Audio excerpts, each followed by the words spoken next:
الرحمن الرحیم السلام علیکم ورحمۃ اللہ وبرکاتہ۔ ناظرین، آپ کو ایک دفعہ پھر پروگرام گفتگو کے اندر خوش آمدید کرتا ہوں۔ ناظرین، ہمارے معاشرے کے اندر اس وقت جو منافقت ہے وہ عروج پہ ہے۔ ہر شخص جو ہے وہ آپ دیکھیں گے کہ بڑی ایمانداری کی باتیں کرے گا، دیانتداری کی باتیں کرے گا،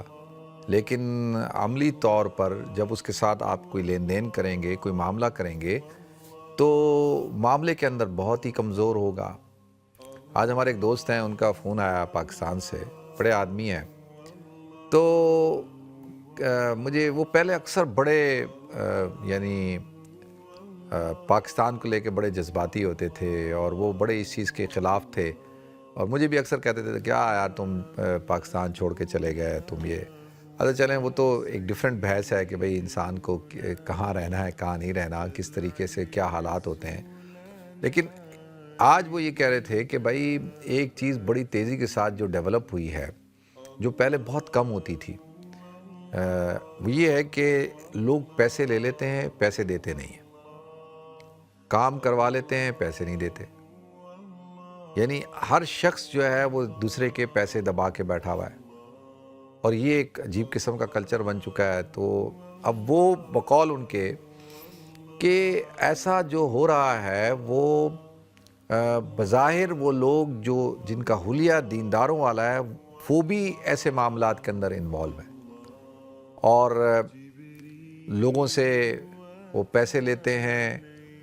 اور کہتے ہیں کہ جی لوگ ان کے اوپر اعتماد کرتے ہیں، ان کی شکل صورت کو دیکھ کے، ان کے حلیے کو دیکھ کے، اور پھر وہ کہتے ہیں جی نقصان ہو گیا، پیسے نہیں ہیں، اور یعنی کئی کروڑ روپے لوگوں کے دبا کے بیٹھ گئے۔ تو وہ عرض کر رہے تھے کہ اس چیز نے وہ کہتے ہیں کہ مجھے بڑا پریشان کیا۔ تو گزارش یہ ہے کہ دیکھیں، عبادات ہے نا، اس کا ایک جو اسلام ہے اس کا ایک ظاہر ہوتا ہے، ظاہر بھی ٹھیک ہونا ضروری ہے کہ بھئی آپ کی شکل صورت کیسی ہوگی، آپ پھر اس کے ساتھ ساتھ آپ نے نماز پڑھنی ہے، آپ نے زکوٰۃ ادا کرنی ہے، آپ نے روزہ رکھنا ہے، بھئی یہ ساری چیزیں ہیں نا، اور اسی طریقے سے آپ کے پھر معاملات بھی ہیں، اور معاملات کا ٹھیک ہونا بھی بہت ضروری ہے۔ وہ اس لیے کہ معاملات سے دوسرا شخص متاثر ہوتا ہے۔ آپ نماز پڑھ رہے ہیں، ٹھیک ہے آپ پڑھیں، اس سے کسی شخص کو کیا فائدہ پہنچے گا؟ بھئی میری نماز پڑھنے سے، میری تہجد پڑھنے سے آپ کو کیا فائدہ؟ تو مجھے فائدہ ہوگا نا، بھئی میرا اللہ کے ساتھ تعلق ہے، مجھے جو ہے وہ روحانی طور پہ ترقی ہوگی اگر میں ذکر اذکار کرتا ہوں، تہجد پڑھتا ہوں، قرآن کی تلاوت کرتا ہوں، تو آپ کو تو کوئی فائدہ نہیں ہونے والا۔ ہاں، لیکن اگر میرے معاملات خراب ہیں تو معاملات خراب ہونے سے ڈائریکٹلی سوسائٹی کو، افراد کو، معاشرے کو فرق پڑتا ہے۔ اگر آپ دھوکہ دیتے ہیں، آپ خیانت کرتے ہیں، آپ کانٹریکٹ کو پورا نہیں کرتے، اور آپ لوگوں کے پیسے دباتے ہیں، تو اس سے کیا ہوتا ہے کہ سوسائٹی کے اندر ایک کیوس کریٹ ہوتا ہے، اور یہ ہرگز اسلامی سوسائٹی نہیں کہلائی جائے گی۔ یہ نہیں کہا جائے گا کہ جی یہ بڑے اچھے لوگ ہیں۔ ہمارے ہاں جو ایک مسئلہ ہے نا، وہ یہ ہو چکا ہے کہ ہم اسلام سمجھتے ہیں صرف کس چیز کا نام ہے کہ بھئی آپ نماز پڑھتے ہیں، آپ چلے پہ جاتے ہیں، آپ کسی پیر صاحب کے مرید ہیں، آپ قرآن کے حلقے میں جاتے ہیں، آپ نے داڑھی رکھی ہوئی ہے، آپ جبہ پہنتے ہیں، آپ نے پردہ کیا ہوا ہے، اور بس وہی سمجھتے ہیں بھئی یہ اسلام ہے۔ باقی